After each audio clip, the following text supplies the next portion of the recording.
We're going to be doing extensive testing this next weekend here during the week, and I want to show you our new 300 watt inverter. This one can handle the 20 volt DeWalt.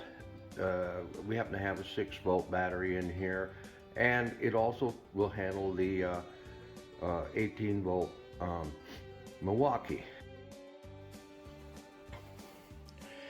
I wanted to show you also, while we're talking about the inverters, we make these plates, and so it's so simple. It slides right underneath of the motor. It's very handy. And then in the back here, the holes, we just put 2 tap screws in there, right into the plate, so it's solid. So it's very efficient and very easy to do. So we're going to go through some different things, and we're going to wash the buckets out. I'm going to go through and show you how to do that. And first of all, we want to make sure that we have a splitter. Also, we have a splitter on here. So we're going to be able to, some of the research and development we're going to be doing, we're going to be running the 5-gallon stainless steel bucket right here, and the 2.6 gallon stainless steel bucket. We're going to be milking 2 cows at one time. And during this process, we'll be running them both off from the motor. We have this little splitter on here, so air goes into both buckets. I'm going to show you, when we turn this on, you want to make sure all of your vacuum lines are closed or shut off. And I'll have this one up here at top so I can reach it very rapidly. That's open. And when I turn the motor on, you're going to see that the gauge isn't going to move at all. So I go through and check everything, and I realize, well, I didn't shut one off. So then I'll show you how, the minute I do that, how easy it is to go back and double check your lines and make sure everything is shut off. So I'm going to turn the motor on right now. Here's a switch down here for the electric motor right here. That can always stay on. It's not going to run down your battery when you have it plugged into the inverter. Here's the inverter switch right here. So I'm going to turn that on. Going up here to the gauge, you can see it isn't moving at all. So I go back and double check all my lines, and as I just showed you before, here's one that's open, so we're going to shut that off. The minute I shut it off, the gauge is going up. Normally it takes 18 to 20 seconds, right around 18 seconds, for it to fill the vacuum up in one of the buckets. But now we have 2 hooked on here this morning, so it's going to take a little bit more time. This is your regulator right here. This is where you set it. The black arrow is for the goats and the sheep, and the red arrow is for the cows, camels, and the horses. And you see, because of the gallons there, that's, in actuality, that's a 10-liter bucket, and this is a 20-liter bucket, or 2.5 gallons, 2.6 gallons, and a 5-gallon bucket. So we're almost right up there to where we're supposed to be now. I had preset this. This is your regulator right here. And you do not want to run that above that red arrow, because in 12 years we haven't had one case of mastitis. In fact, in a lot of cases we've helped cure it on a lot of range cows and stuff that have had mastitis, and we've got the all the proof to go ahead and back that up. Now, so there we are. We're set. Now we're ready to go ahead and start milking. And we'll go into that later on this week when we're doing the milking 2 cows at once with it.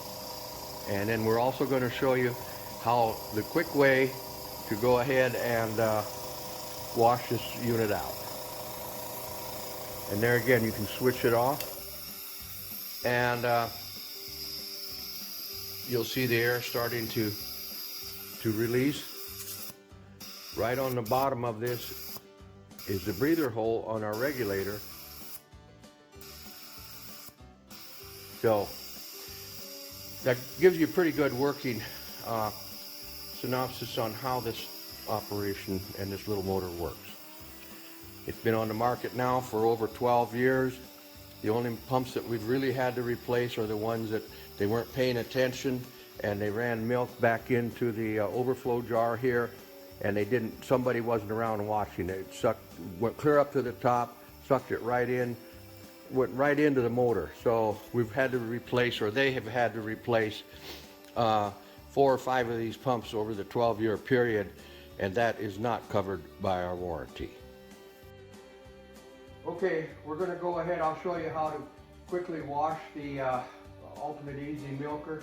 We're going to just use one of the quick buckets early. We're going to run hot soapy water through here first, and then I'll show you after we get that done, I'll show you how to go ahead and rinse it out properly. So we've got everything set up. All the hoses, we've got 2 buckets hooked up here. All the hoses are shut off. So I'm going to go ahead and turn on the inverter switch. And it takes approximately 18 seconds for the vacuum to go ahead and build up. All the lines have been shut off and everything. You can see the vacuum going up on it. And so when it gets up to the red arrow, we'll be ready to go. It's going to take a little longer because we have both the 5-gallon and the 2.66-gallon stainless steel bucket hooked up. This is your regulator. And so it still takes that time for the vacuum to build up in both the buckets, but I had this preset. So the black arrow is for the sheep and the goats, and obviously the red arrow is for the cows, camels, and the horses.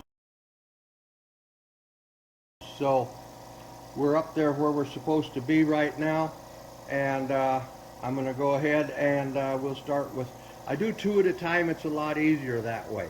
I'll take 2 of the hookups here. Now they're both shut off. I'll open up both of them at the same time. I'll stick them in here. See, it's pulling the soapy water right, into there. You can see the water going down. Best thing to do is like this. Do this a couple times. That gets all the milk out of the lines and also the inflations. Shut both of those off. And then I'll take the other 2, always hang them behind the snaps behind the little hook there so they don't fall down into the dirt or mud, because you can do this fast outside in the barn if you have a facility to do it. I'll open up the air again. So I'll show you as I open the air up, watch it suck the water, the soapy water. There again, I'll pick them both up.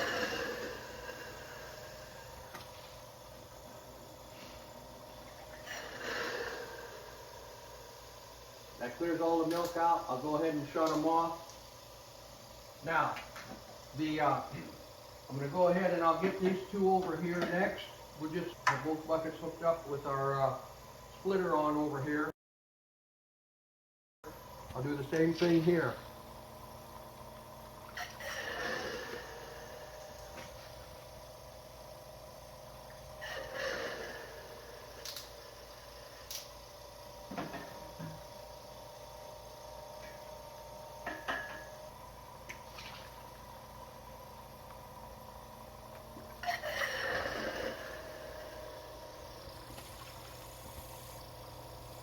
See, it draws it at a very, very fast clip rate. So you're really getting everything clean, and it just doesn't take that long at all.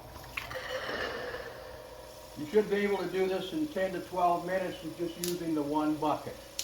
And then we'll go through the rinse period here as soon as I get these buckets cleaned out of the soapy water and everything. To go ahead and rinse them out now, always make sure you put the lids back on and you've locked the lid back down. That's the process of doing it. So we'll go ahead and run the rinse water through now, and I'll explain how to do that. Okay, when we go to dump them, I forgot to show you this. When you after you pull your handle down, be sure and release your your vacuum on your air. Now listen. Well, I already did it because I wanted to show you, but you can hear it go. That releases the air in the tanks, so you'll be able to take the lid off. If you don't do that, you're not going to be able to get them off until after some time it would just leak back in. Okay, we've run warm water back into for the rinse. It doesn't have to be, this is all we happen to have, apple cider vinegar, but you can use the regular white vinegar, it's just fine. Put a little vinegar in that rinse water. That's all you have to do. Do not use bleach, because if you do, that's going to eat up the silicone tubing and ruin everything, and you certainly don't want to do that. So I'm going to turn the motor back on now and make sure all of our tubes are locked down again as we did before. Okay, we're just about up to snuff here, so I'm going to go ahead and release it. There we go, we're drawing in. We'll take a little more of the rinsed water.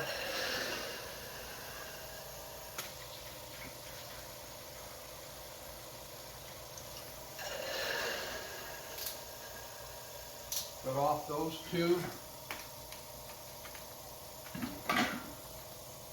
Do the other two. This really cleans those lines out excellently.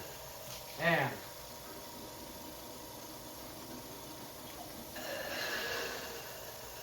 then I'll go through the process of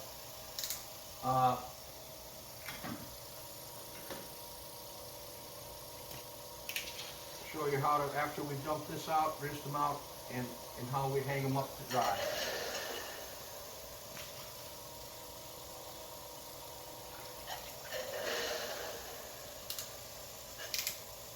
Remember, always shut these off after you've done them, or you won't have any vacuum to do the rest of the hoses with.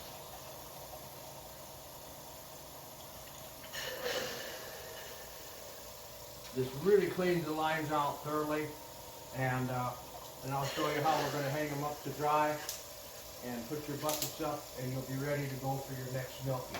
And basically that's it. After you've dumped out your rinse water and everything, take a dry towel, go ahead and wipe them out internally. Tip your buckets up like this so they can completely dry out, so you're ready for your next milking.